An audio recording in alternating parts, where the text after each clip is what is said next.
Sono scesi in strada i lavoratori del Tribunale degli uffici di esecuzione penale esterna di Padova, Treviso e Venezia. Dalla scorsa estate i lavoratori, tramite le organizzazioni sindacali, tentano di richiamare l'attenzione della dirigenza e del Dipartimento di Giustizia minorile e di comunità sulle carenze che accomunano i tre uffici che non consentono ai lavoratori di realizzare quanto previsto dalla riforma Cartabia e dalle precedenti riforme della giustizia, che hanno incrementato le misure alternative al carcere e le altre sanzioni penali. Abbiamo carichi di lavoro che ci vedono 1 a 200 persone, in esecuzione penale, che ovviamente non possiamo seguire per come è previsto dalla norma e per come è previsto dalle circolari.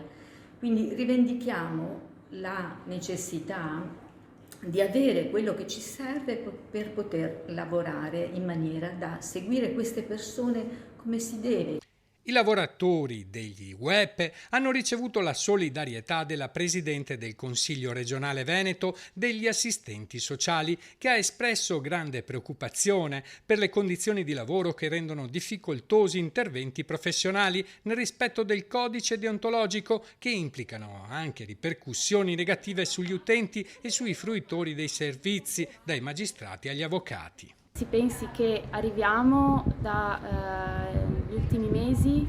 in cui ogni assistente sociale gestiva almeno 120 persone che eseguono una misura alternativa al carcere o comunque una misura di comunità, e è impossibile poter garantire un percorso di reinserimento sociale a così tante persone. L'assistente sociale non può fare tutto, servono più